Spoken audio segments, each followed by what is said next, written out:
You're weeking around with a map of reality that's completely wrong. And the worst part? You're proud of it. You spent decades perfecting this map, adding details, getting more sophisticated about your delusions. Jung saw this clearly. Most people die without ever meeting themselves. They meet their bank accounts, their reputations, their Sunday best personality. But themselves? Never.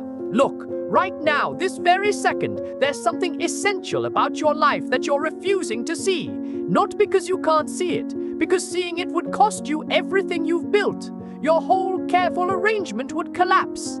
So you keep busy. You check your phone 150 times a day. You worry about promotions. You plan vacations. You do everything except the one thing that matters. Turn around and look at what's chasing you.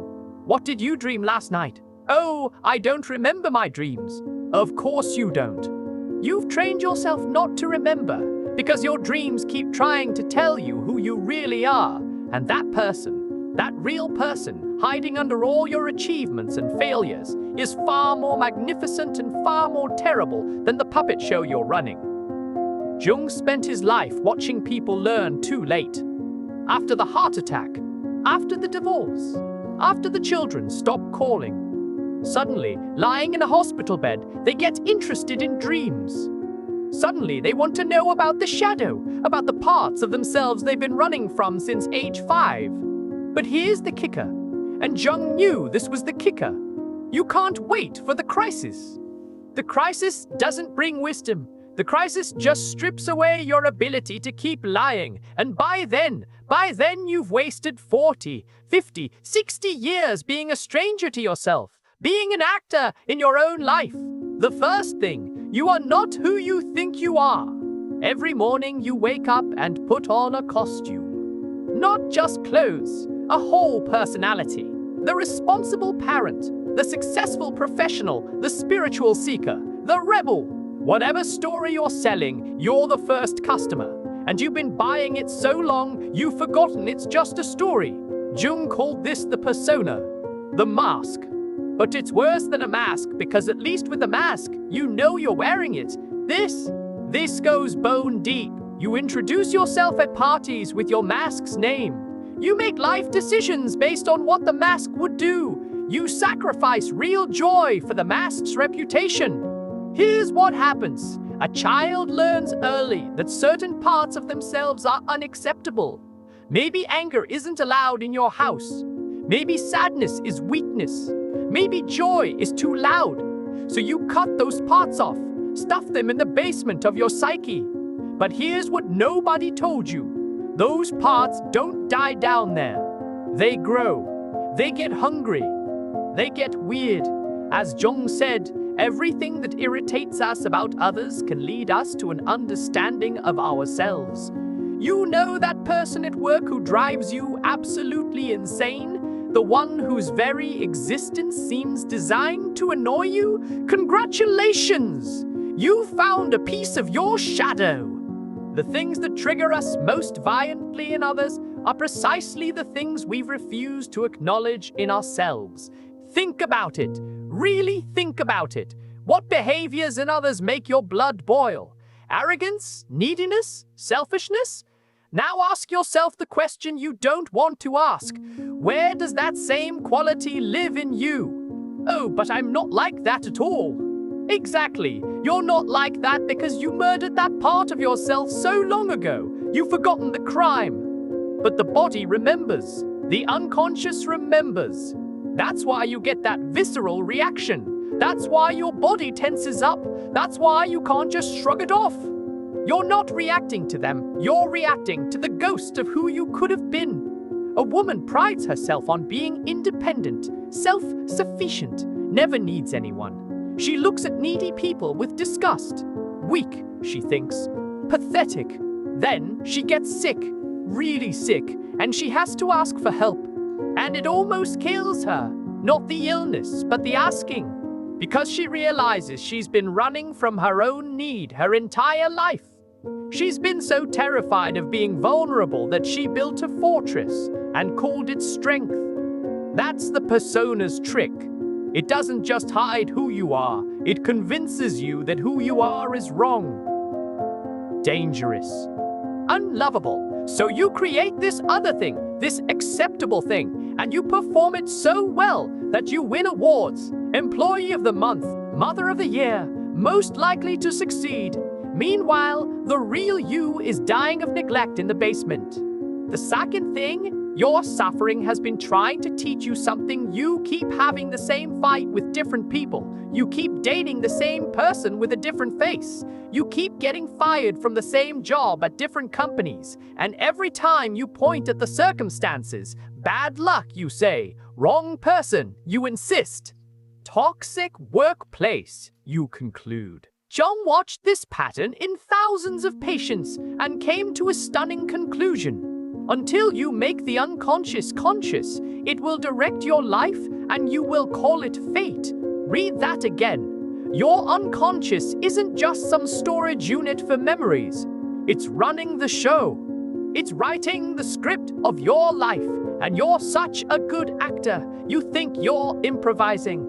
That relationship that exploded, your unconscious saw it coming 6 months before you did. That job you sabotaged, part of you wanted out from day one. That friend who betrayed you, you chose them precisely because some part of you knew they would. Not consciously. Consciously, you're innocent. But the unconscious doesn't care about your innocence. It cares about wholeness, and it will keep putting you in the same situation until you wake up to what you're doing. This isn't punishment. This is education. Every repeated pattern in your life is a teaching trying to get through. But you keep focusing on the external details instead of the internal dynamics. You change cities instead of changing yourself.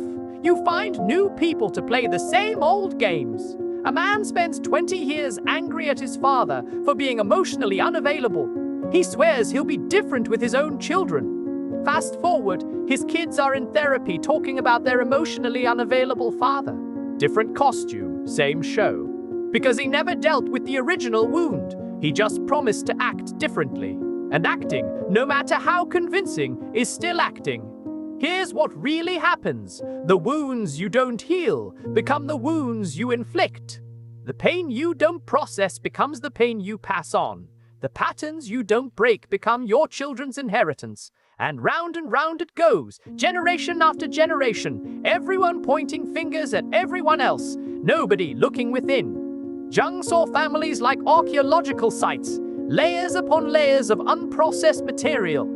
The grandfather's rage becomes the father's coldness, becomes the son's anxiety. The grandmother's disappointment becomes the mother's perfectionism, becomes the daughter's eating disorder. Not genetically, psychologically, through the stories we tell and don't tell, through what we model and what we hide. But suffering isn't just personal, it's purposeful. As Jung understood, there is no coming to consciousness without pain. Your specific flavor of suffering is your curriculum. Your particular wounds are your doorways. The things that hurt you most are pointing directly at what you need to integrate. A woman can't understand why she keeps attracting partners who abandon her. She's done everything right. She's loving, giving, supportive. Yet they always leave. What she can't see, what she won't see, is how she abandons herself first. How she gives herself away piece by piece until there's nothing left. Her partners aren't leaving her. They're leaving the empty space where she should be. The third thing, the person you're meant to be is already inside you. Here's what makes people panic. You don't have to become someone else. You have to become who you already are. That's much harder because it means stripping away, not adding on. It means disappointing people who love your mask. It means admitting that many of your accomplishments were just elaborate distractions. Jung called this individuation, the process of becoming a complete human being. But it's not about improvement. You're not broken and needing to be fixed. You're fragmented and needing to be integrated. Big difference. The pieces are already there. They've always been there. They're just scattered across the landscape of your life. Some buried, some disguised, some projected onto others. That talent you admire in someone else? You have it too. You just won't claim it. That quality you find attractive in partners? It's yours, but you'd rather date it than develop it. That power you see in your heroes? Same power, different packaging. You keep giving away pieces of yourself and then wondering why you feel empty.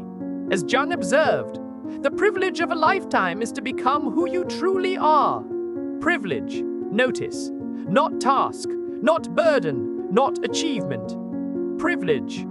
Because most people never get there. They die copies when they were born originals. They spend their whole lives trying to be someone impressive instead of someone real.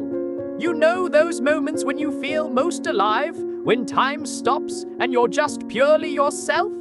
That's not a lucky accident. That's recognition. That's your true self, breaking through the performance for a moment, reminding you what life actually feels like when you're not pretending. But here's what nobody tells you about becoming yourself. It's terrifying, not because of what you'll find, but because of what you'll lose. You'll lose the ability to blame others. You'll lose the comfort of being a victim. You'll lose the safety of fitting in. You'll lose the crowd's approval. You'll lose everything that's fake, which might be most of what you have.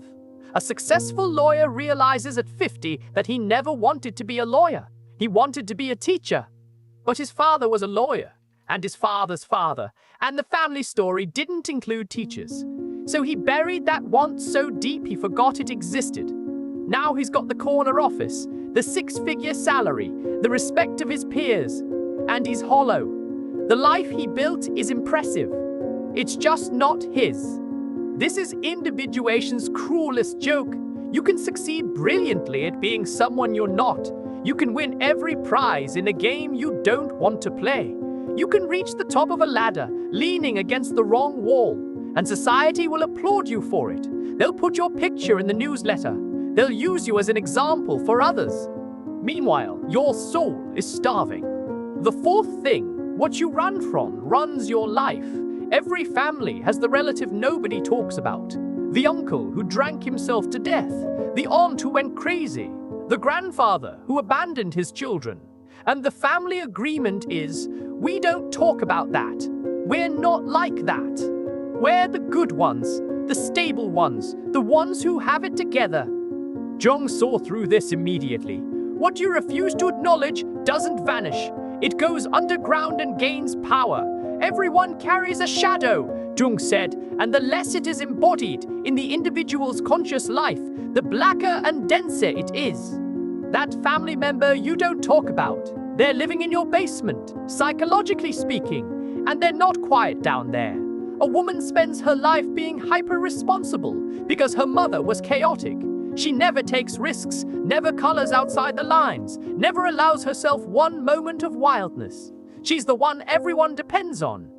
The rock, the stable one, and she's dying inside because she's living a half-life, defined entirely by what she's not, rather than what she is. Meanwhile, that chaos she's so afraid of, it keeps showing up anyway, in her dreams, in her attraction to unstable partners, in her secret fascination with people who break rules, in the way she sometimes wants to smash every dish in her perfect kitchen. The shadow doesn't go away because you ignore it. It just gets creative about how it manifests. Or take the man who prides himself on being logical, rational, above all those messy emotions.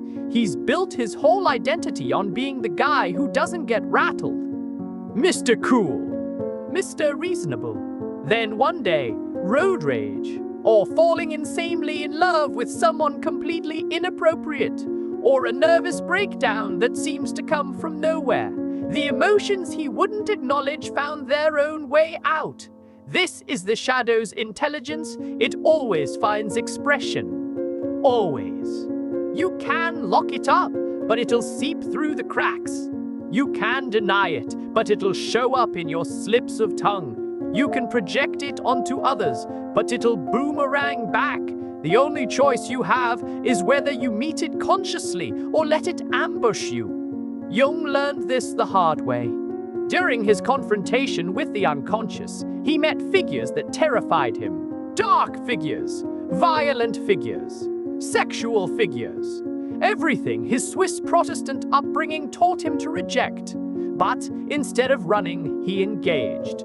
He painted them. He dialogued with them. He learned their names and their stories. And in doing so, he reclaimed enormous power.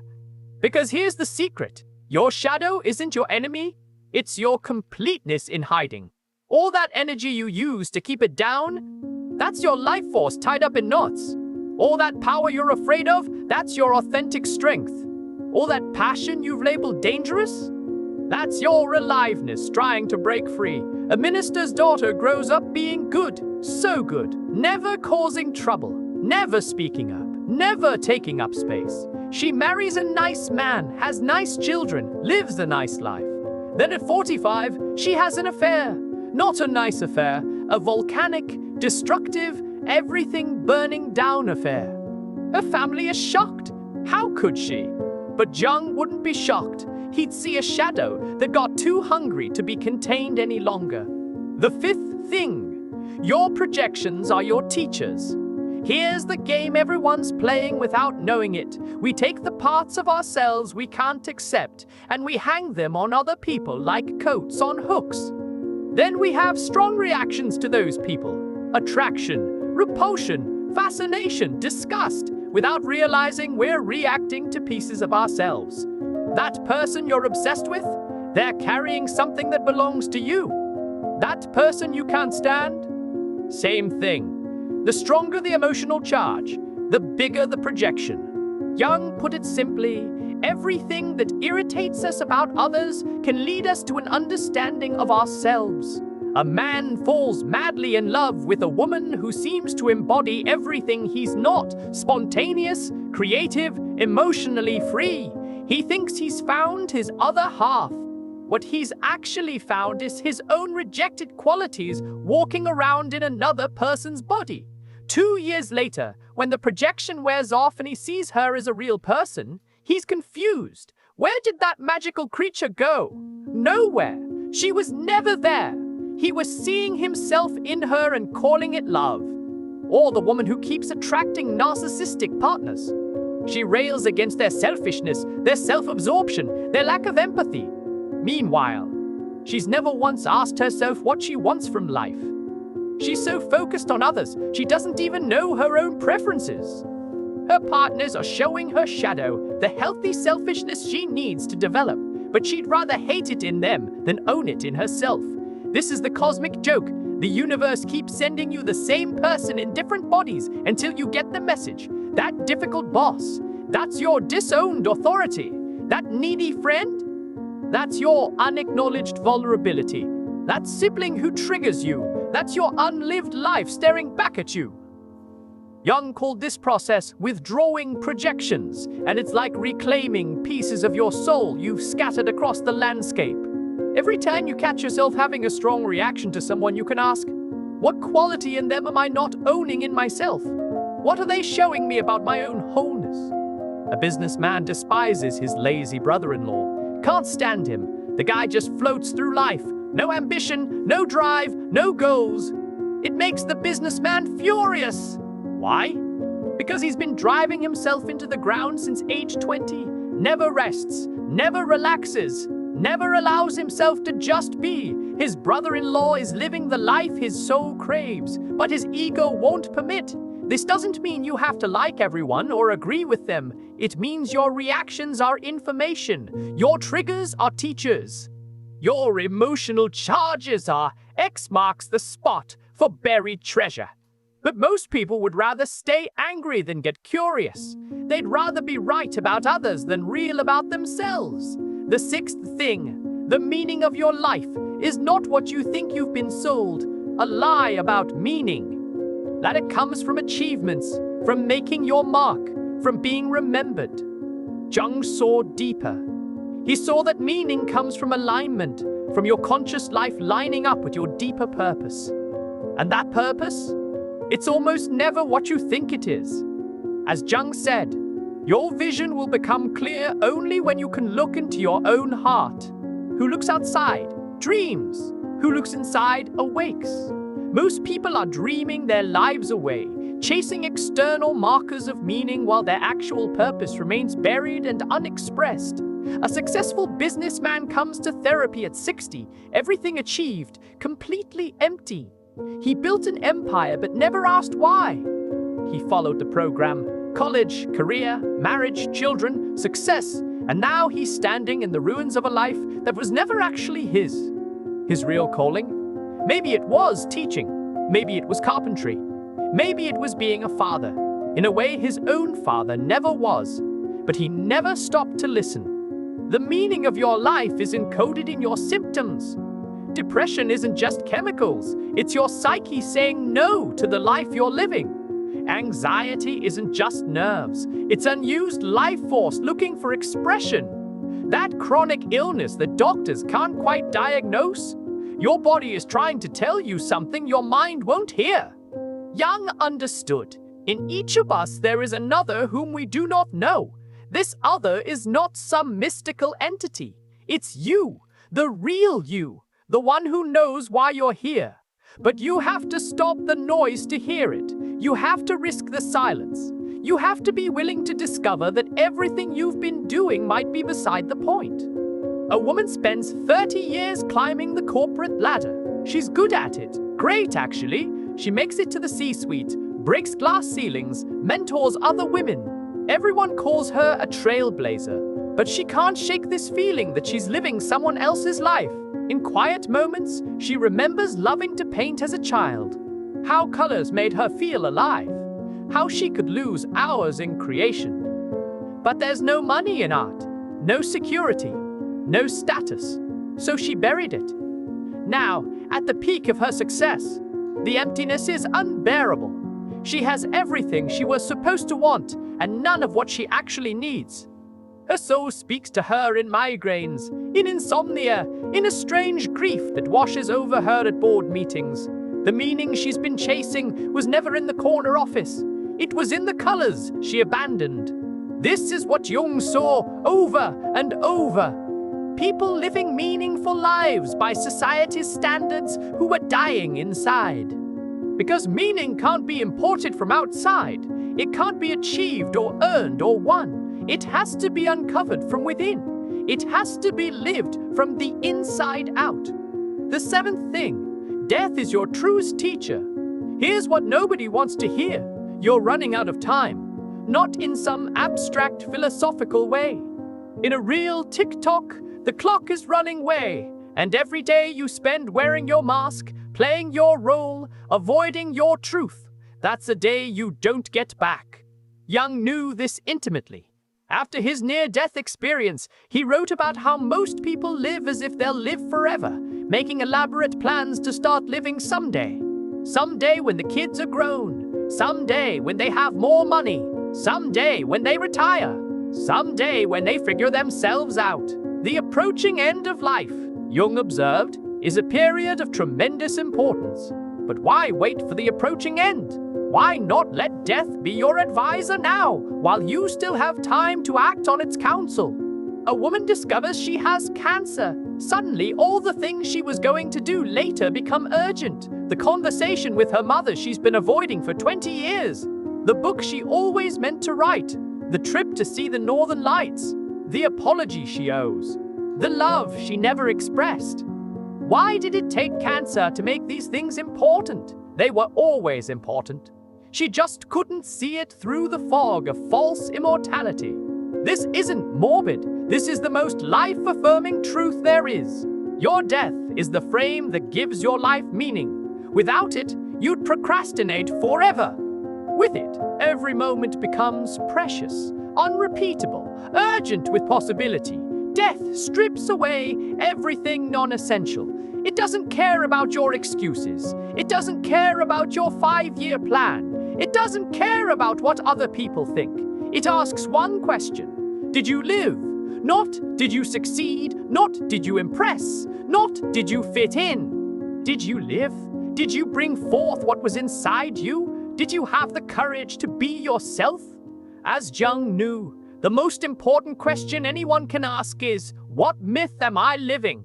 Because you are living a myth, whether you know it or not. The question is whether it's your myth or one you inherited, bought, or borrowed. And you don't have unlimited time to figure this out. A man retires after 40 years at the same company. He's 65. He's been waiting for this moment, finally free to do what he wants. Except he doesn't know what he wants. He's been so focused on getting to retirement that he never asked what for. Now he has all the time in the world and no idea who he is without his job title. He spent 40 years preparing to live and forgot to actually do it. This is death's teaching. There is no later. There is no perfect time. There is no ready. There is only now, and now, until there isn't. Every moment you postpone your real life is a moment you've traded for an illusion. Every day you wait to become yourself is a day subtracted from the total. Jung didn't fear death because he lived, really lived. He descended into his own depths. He faced his demons. He created from his core. He loved with abandon. He made enemies by speaking truth. He disappointed people by being himself. And when death finally came, he had no regrets. He'd used his time. He'd become who he was meant to be. The integration. So here you are, still walking around with your map, but maybe now you're seeing it's just a map. Maybe you're starting to suspect that the territory of your actual life is far stranger, far more beautiful, far more terrifying than any map could capture. The tragedy isn't that people don't know these things. Somewhere, deep down, everyone knows. The tragedy is that they know and do nothing about it. They have the insight and go right back to sleep. They see the prison bars and decide they're actually kind of comfortable. Jung's gift wasn't just understanding, it was integration. He didn't just point at the shadow, he showed us how to dance with it. He didn't just identify the projections, he taught us to take them back. He didn't just talk about individuation, he lived it, descending into his own unconscious and coming back with treasures. But here's what Jung also knew: no one can do this work for you. No therapist, no guru, no book, no philosophy. Others can point the way, but you have to walk it. And walking it means giving up the comfort of your current lies. It means admitting you've been wrong about almost everything. It means starting over, but this time from the inside out. The shoe that fits one person pinches another, Jung said. There is no recipe for living that suits all cases. Your life is not a problem to be solved, but a mystery to be lived. And the mystery deepens the more you engage with it honestly. The people who learn these things too late aren't stupid. They're scared. Scared of their own depth. Scared of their own power. Scared of their own power. Scared of disappointing others. Scared of being alone with themselves. Scared of discovering that under all the achievements and failures, under all the roles and masks, under all the stories and justifications, there's just them. Raw, real, without excuses. But here's the secret Jung discovered in his own descent. That raw, real self you're so afraid of. It's not the monster you think it is. It's not weak or shameful or inadequate. It's the source of every authentic thing you've ever done. It's the part of you that knows how to love without strategy. It's the part that creates without needing approval. It's the part that knows exactly why you're here. The question isn't whether you'll learn these things. Everyone learns them eventually, even if it's in their last breath. The question is whether you'll learn them in time to do something with them, whether you'll have the courage to live from your debts while you still have days to spend. Jung's whole life was a testament to one truth. It's possible to wake up, not to some mystical enlightenment, but to your own life. To who you actually are beneath the performance, to what you're actually here to do, to the myth you're meant to live. But waking up isn't comfortable. It's not a spa day for your psyche. It's more like surgery without anesthesia. You're awake while parts of you are being cut away or sewn back together. The false self doesn't go quietly. It fights, it negotiates, it makes you question your sanity. This is why most people choose sleep. Sleep is predictable.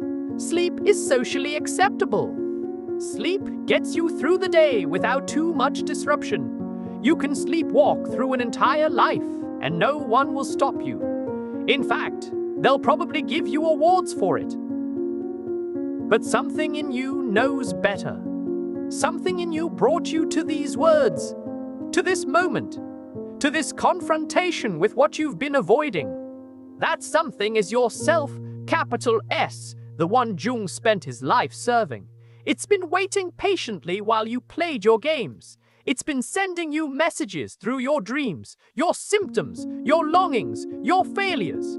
It's been trying to get your attention. The real work of individuation isn't adding anything new. It's clearing away everything that isn't you. All the borrowed beliefs, all the inherited patterns, all the adaptive strategies that once saved you but now imprison you. It's archaeology of the soul, carefully excavating your authentic self from under layers of conditioning. And what you find under there might surprise you. You might find rage where you expected only niceness. You might find tenderness where you built only walls. You might find talent where you claimed only limitation. You might find love where you practiced only control. The shadow isn't just dark. It's everything you've disowned, light and dark alike. Jung discovered this in his own process. He found not just his personal shadow, but the collective shadow of his culture, his time, his species. He found figures and forces that seemed to come from beyond his individual psyche. He found that the deeper he went into himself, the more universal he became, the more personal, the more archetypal, the more individual, the more connected to everything. This is individuation's paradox. You become most yourself by integrating what seems most other. You become most unique by embracing what's most universal. You become most powerful by accepting what's most vulnerable. Everything you thought was the problem becomes the solution, but only when you stop trying to solve it and start trying to live it. A woman in her 70s told Jung she was afraid it was too late for her. Too late to change, too late to become herself. Too late to change, too late to become herself. Too late to live authentically. Jung asked her one question: "Are you dead yet?" When she said no, he said, "Then it's not too late. Because as long as you're breathing, you can choose differently. As long as you're alive, you can turn toward truth." The call. So the question remains, hanging in the air between us. What are you going to do with what you now know? Will you file it away as interesting information? Will you nod sagely and go back to sleep? Will you promise yourself you'll think about it later? Or will you turn, right now, and face what you've been running from? Will you ask the questions that matter? Will you begin the conversation with yourself that you've been postponing? Will you finally stop living as if you have forever? Because you don't. None of us do. And that's not a curse. It's the gift that makes everything precious. Your days are numbered. Your breaths are finite. Your opportunities to become yourself are slipping away like sand through your fingers. But this moment is yours. And in this moment, you can choose. Not the whole journey, just the next step. Not the complete transformation, just the willingness to begin. Not the entire truth, just the next layer of honesty. That's all it's ever taken. One real moment, one true choice, one authentic response, and then another, and another. Until you look back and realize you've become someone you recognize, not from mirrors or photographs, but from dreams. From the deepest knowing, from the place in you that's always known who you really are. Jung's invitation isn't to become someone better, it's to become someone real.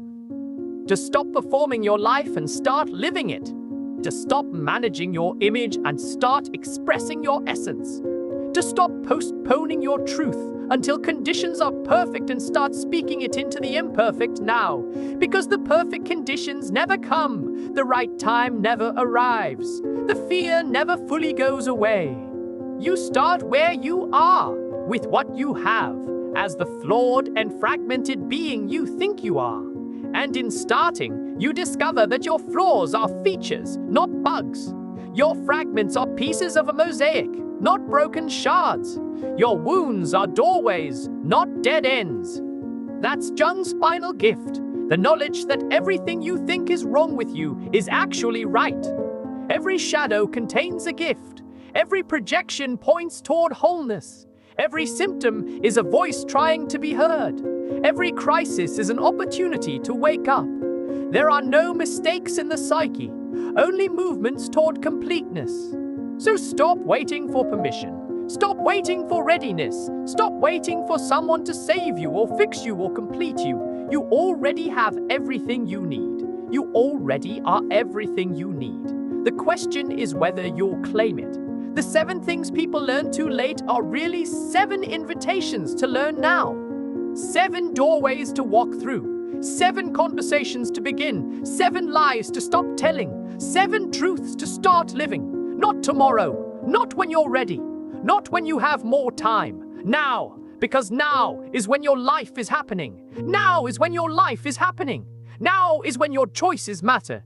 Now is when the universe is listening. Now is when your soul is speaking.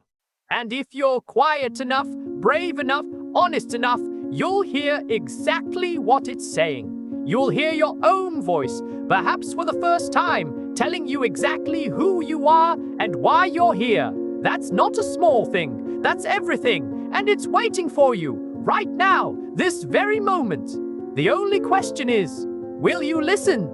Will you finally listen? Your whole life has been leading to this moment of choice. Choose wisely. Choose courageously. Choose now. Because later, as Jung knew, as we all eventually know, is just another word for never. And never is the only tragedy. The only real failure is the failure to become yourself.